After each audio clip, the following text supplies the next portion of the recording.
Esta semana, en Vaticano, les mostramos qué ha estado haciendo la Iglesia en Ucrania para ayudar a los fieles y a los necesitados. El Papa Francisco es una de las personas más fotografiadas del planeta. Descubrimos todas las formas en que el Santo Padre utiliza los medios de comunicación para compartir el Evangelio. También nos adentramos en la historia del bombardeo de Castel Gandolfo, la residencia papal de verano durante la Segunda Guerra Mundial. Todo esto y mucho más, a continuación, en Vaticano.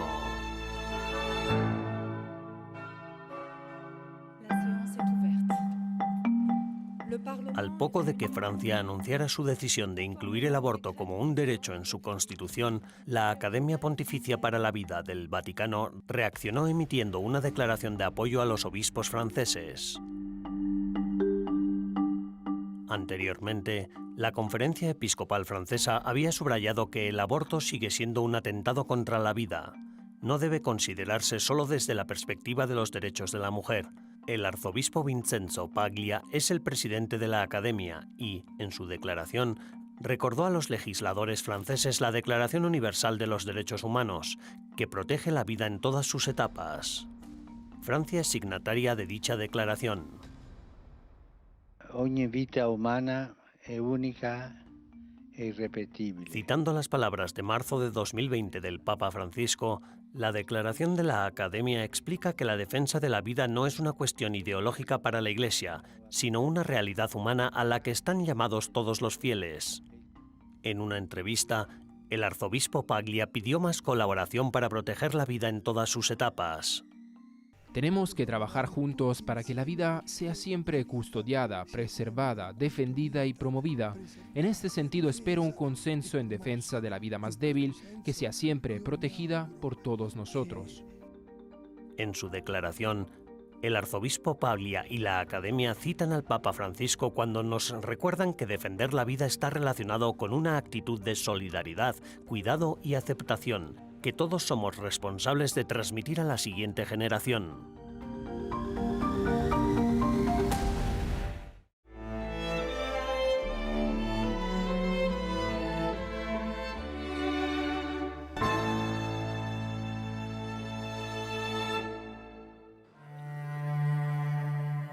Auspico che i creditori internazionali eliminino. Espero que los acreedores internacionales eliminen o al menos reduzcan la deuda externa de los países más pobres e inviertan en programas sociales, educativos y sanitarios. El cardenal Pietro Parolin afirmó que la solidaridad es la clave para cambiar las estructuras responsables de la pobreza y la exclusión. El secretario de Estado Vaticano presidió la ceremonia de entrega del premio Economía y Sociedad, organizada por la Fundación Vaticana Centesimus Annus. Este año, Carolina Montero Orfanopoulos ganó la 6ª edición del premio con su ensayo titulado Vulnerabilidad, hacia una ética más humana. El cardenal Parolin, en su discurso, se refirió a esa noción. La conciencia de nuestra vulnerabilidad. La conciencia de nuestra vulnerabilidad nos abre a la experiencia de la alteridad que nos dispone al don de la fraternidad y el encuentro con Dios. Haciéndonos cercanos a nuestros hermanos, nos redescubriremos a nosotros mismos, redescubriremos nuestra humanidad más auténtica. El cardenal Parolin dejó claro que la solidaridad y una mayor fraternidad humana son los antídotos contra los actuales retos económicos y políticos. Asimismo, también aprovechó la oportunidad para abordar las guerras en curso en Ucrania y en Tierra Santa. Sus declaraciones fueron nítidas. Calificó de apocalípticos los recientes planes de enviar tropas europeas a Ucrania.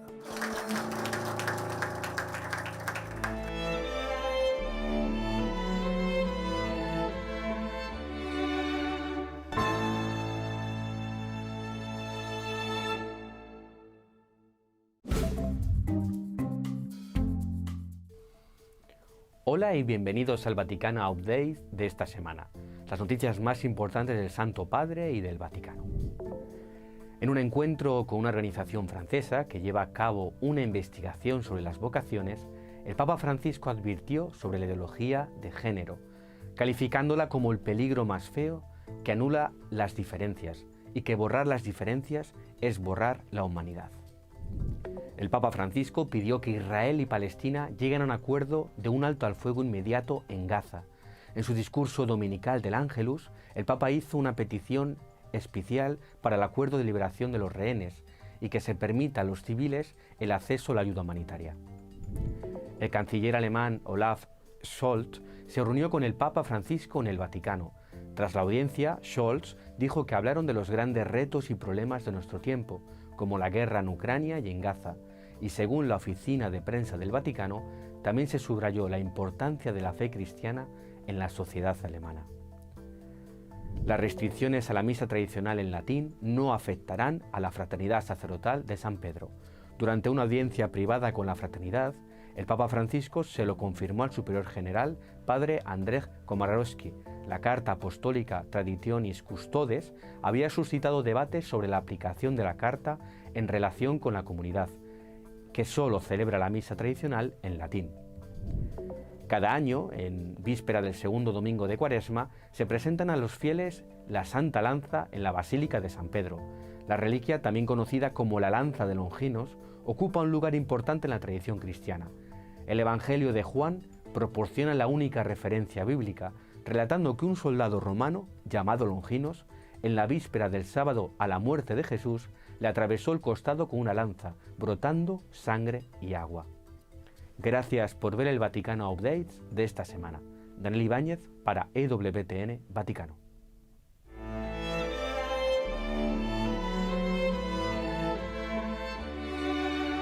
En breves instantes regresamos con más en Vaticano.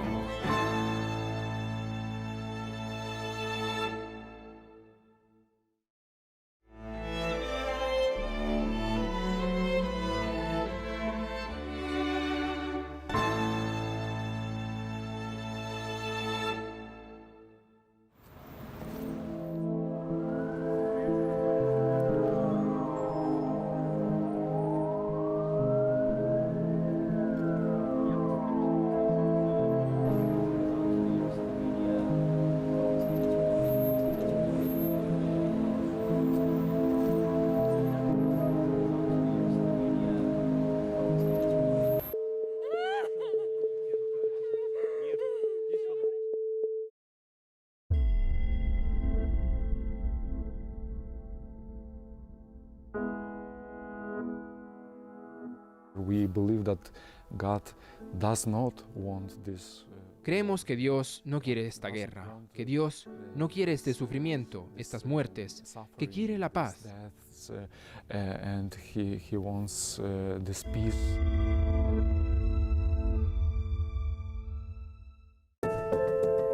Hace 2 años que la guerra en Ucrania causa estragos. Han muerto más de 10.000 civiles, niños incluidos. Cuántas víctimas y heridos, cuánta destrucción, angustia y lágrimas en un periodo que se está haciendo terriblemente largo y cuyo final aún no se vislumbra. En el segundo aniversario de la invasión rusa de Ucrania, los líderes de la Iglesia de nuevo han hecho un llamamiento a la paz y al fin del comercio mundial de armas. La comunidad de San Egidio viene prestando ayuda y socorro sobre el terreno. Esta asociación católica laica fundada en Roma se dedica al servicio social, pero también participa a escala internacional en iniciativas de paz. Paolo Impagliazzo, secretario general de la comunidad, compartió con EWTN parte de lo que han estado haciendo desde el comienzo de la guerra hace 2 años. A partire subito dopo la guerra, dal 7 marzo, quindi 15 giorni Al poco dopo de iniciarse la guerra, a partir del 7 de marzo, 15 días después del comienzo de la invasión rusa en Ucrania, partió de Italia el primer envío de ayuda humanitaria a Ucrania. Per questo da subito. Apoyamos a los más vulnerables, a los que tuvieron que abandonar sus hogares, a los I refugiados. rifugiati, gli sfollati interni. En total, el Alto Comisionado de las Naciones Unidas para los Refugiados informa de que unos 6 millones de personas han huido de Ucrania, en su mayoría mujeres y niños. Aunque algunas familias han regresado, la mayoría viven en el extranjero como refugiados, acogidos por familias particulares o diversas organizaciones caritativas. Abbiamo sostenuto l'evacuazione, per esempio, Por ejemplo, apoyamos la evacuación de personas discapacitadas o ancianos, así como de muchos niños. También abrimos distintos refugios para ancianos y discapacitados en la parte occidental del país, en la ciudad de Lviv. Las repercusiones de la guerra en los niños han sido motivo de gran preocupación. La Agencia de Ayuda a la Infancia de las Naciones Unidas ha documentado que casi 600 niños han muerto en la guerra y unos 1.224 han resultado heridos de diversa consideración, mientras que otros miles, en su mayoría procedentes de ciudades ocupadas, han sido deportados a la fuerza a Rusia. Rusia afirma estar rescatando a los niños de las zonas de guerra. El Vaticano ha enviado a un emisario de paz, el cardenal Zuppi, y ha conseguido que muchos niños vuelvan con sus familias. La comunidad de San Egidio ha organizado la iniciativa Escuela de Paz para trabajar con los niños que han sufrido un trauma de guerra. C'è la storia di un bambino che mi ha molto colpito, perché è un bambino che non riusciva più a relazionarsi. Había un niño que ya no podía relacionarse ni interactuar con otros niños. Se quedaba callado o gritaba debido a los traumas sufridos durante la guerra. Había perdido a sus amigos y no sabía con quién jugar. Gracias a nuestra iniciativa Escuela de Paz, este niño encontró una forma de comunicarse con otros niños. Ya no se quedaba callado o gritaba, sino que encontró una forma pacífica de relacionarse, jugar con otros y encontrar una nueva familia. La sua infanzia, poter giocare con altri, ritrovare una famiglia. El estado de ánimo en Ucrania ha pasado de una resistencia desafiante a un sentimiento de solidaridad internacional. Pero, a medida que el largo tributo de la guerra continúa, muchos empiezan a experimentar desesperación y fatiga. El director de EWTN Ucrania, el padre Oleksandr Zelinsky, ha estado sirviendo a la gente desde el comienzo de la guerra y ha concedido una entrevista a Colin Flynn, corresponsal de EWTN, sobre cómo la guerra ha afectado a la fe de los fieles. Podemos ver que, por un lado, la gente intenta llevar una vida normal, pero por otro lado, no podemos ver lo que hay dentro de la gente. Muchos sienten tristeza, otros muchos están deprimidos porque hay muchas muertes, mucha gente herida, mucha gente cuyos familiares están en el frente de la guerra. Hay una especie de... pesadumbre. Sí, pesadumbre, algo que está en el corazón de la gente. No podemos verlo, pero ahí está en sus corazones.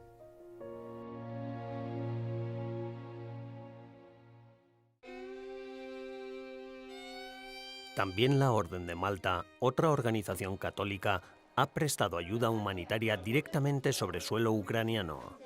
Al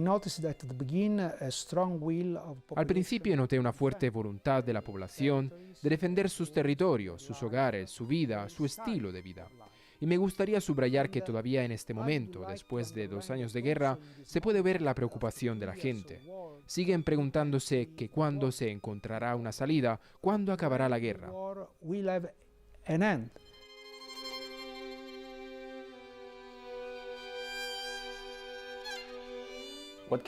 ¿Qué podemos hacer? ¿Qué puede hacer la gente para contribuir a la paz en Ucrania? Io rispondo da cristiano,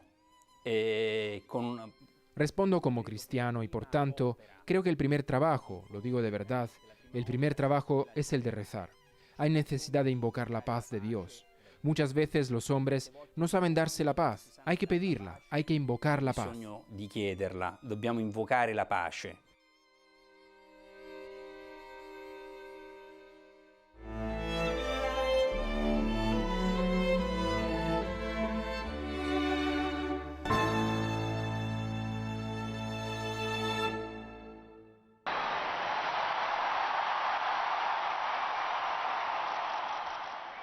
Hace 11 años, el 13 de marzo de 2013, la elección del Papa Francisco marcó el inicio de una nueva era para el papado. Además, el mundo se volvía más digital que nunca y la Iglesia se vio en la necesidad de adaptarse a las exigencias de la era de los medios digitales. Creo que la Iglesia es probablemente la organización más innovadora en comunicación, teniendo en cuenta sus 2000 años de historia. Así que nosotros, como Iglesia, seguiremos mejorando y buscando nuevas formas de difundir la buena nueva.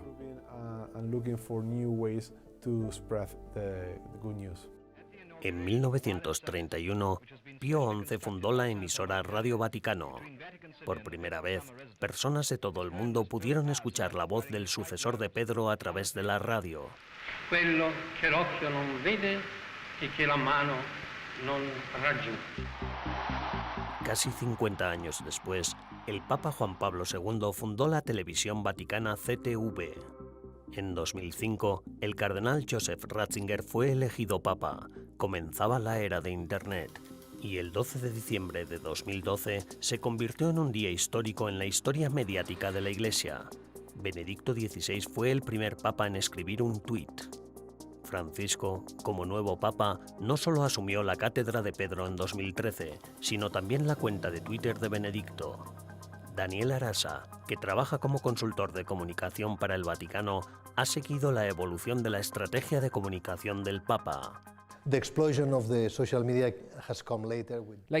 de los medios sociales no se dio hasta más tarde, ya con el Papa actual, el Papa Francisco.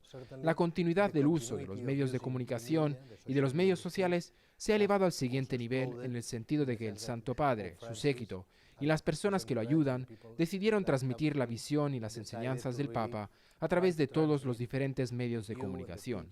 Hoy en día, el Vaticano utiliza muchos canales de diversas redes sociales, donde el Papa es toda una estrella. El Papa Francisco conoce la importancia de los medios de comunicación para la Iglesia. Una vez al mes, el Vaticano publica el vídeo del Papa en YouTube. El pontífice habla de una intención concreta y pide a los católicos que se unan a él en la oración. Juan de la Torre forma parte del equipo que produce los vídeos para el Santo Padre. Creo que hay que utilizar la tecnología como herramienta. Todos tenemos teléfonos móviles para los que las mentes más brillantes de la Tierra intentan hacer todo lo posible para que les dediquemos un segundo más. Así que hay una especie de lucha injusta en la que tenemos que darnos cuenta de que nosotros somos David y ellos son Goliat. Es difícil decirlo porque ciertamente el número de likes o de seguidores, incluso de followers, no significa que todo se lea o se cliquee o llegue al corazón. Ciertamente el Papa, y no solo el Papa, sino que cualquier otra persona que quiera llegar a los demás, necesita estar en las redes sociales hoy en día. Las redes sociales forman parte de la gestión, pero sin duda no son suficientes. A pesar de las dificultades, ve también una gran oportunidad para la evangelización. No cabe duda de que el testimonio personal es probablemente la mejor manera de difundir la fe y el Evangelio. Pero muchas veces estos contactos personales vienen después de un contacto a través de las redes sociales, así que yo no descartaría ninguno de ellos. Tendería a decir que necesitamos usarlos todos porque somos parte del mundo y el mundo de hoy también son las redes sociales. La evangelización forma parte de la misión de la Iglesia, así que si queremos evangelizar, utilicemos también las redes sociales para lograrlo. En 2000 años la misión de la Iglesia no ha cambiado. El Papa Francisco solo se está adaptando al mundo moderno.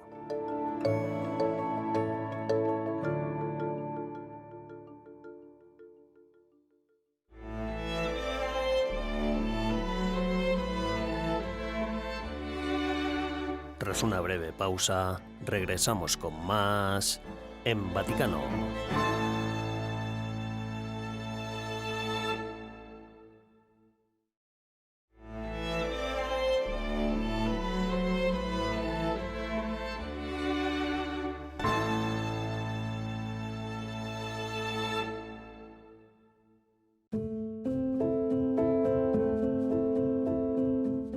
In mezzo un prete. Hubo un sacerdote que en cierto momento levantó la cruz hacia el cielo gritando: «Sangre de Cristo, protégenos. Santa Madre, ven con nosotros». Cristo, proteggici. Madonna Santissima, vieni con noi. Castel Gandolfo es un pueblo italiano situado a orillas del lago Albano. Se sabe que sus villas papales fueron la residencia de verano de los papas durante muchos años, pero durante la Segunda Guerra Mundial se convirtió en refugio para las personas que buscaban huir de la guerra. En enero de 1944, el Papa abrió las puertas del Palacio Papal del Castillo de Gandolfo y sus jardines a más de 12.000 personas para acogerlas y salvarlas. To welcome them and to save them. La mañana del 10 de febrero de 1944, la guerra se abatió sobre Castel Gandolfo. Varios bombarderos militares estadounidenses, tras haber sido informados erróneamente de la presencia de fuerzas armadas alemanas en la zona, lanzaron bombas sobre Castel Gandolfo, causando alrededor de 500 muertos. El cardenal Fernando Vergez Alzaga, presidente del Estado de la Ciudad del Vaticano, presidió la conferencia. Conmemoraba el 80º aniversario del bombardeo de Castel Gandolfo. En el acto también se inauguró una exposición fotográfica que ofrece un relato detallado de los hechos a través de reconstrucciones históricas y fotografías reales. La exposición titulada Castel Gandolfo 1944 está comisariada por Luca Carboni y pretende contar la historia de aquellas dramáticas semanas, tanto de los supervivientes como de las víctimas. Esta foto no había mai avuto. Este cuadro, por deseo expreso del padre de la niña, nunca tuvo un título. Aquí la había perdido a ella, pero también a su hermana y a su madre. Hoy, sin embargo, la hermana superviviente me ha autorizado a darle nombre, Fernanda. Esta foto refleja una esperanza. Por desgracia, esa niña con la cabeza vendada murió 2 días después. En esta fotografía solo tenía 4 años. El Papa Pío XII había hecho todo lo posible para evitar la tragedia, ofreciendo refugio en las habitaciones más privadas del palacio. La acogida del Papa permitió el nacimiento de 36 bebés durante los primeros meses. Vatican Museums are masters in. Los museos vaticanos son maestros en museografía y organización de exposiciones, por lo que trabajamos conjuntamente con el Archivo Secreto, el Archivo Apostólico Vaticano y la dirección de la Villa Pontificia. Trabajamos todos juntos, pero en concreto, los museos fueron quienes más trabajaron para que esta exposición llegara al gran público. Esta exposición es una oportunidad única para mantener vivo el recuerdo de todos los que perdieron la vida aquel trágico día. También da testimonio del celo, el espíritu y la caridad de Pío XII hacia los refugiados de guerra, sin distinción de religión o credo político. Inmediatamente después del bombardeo, el Papa abrió las puertas de las villas pontificias a los refugiados y a los heridos.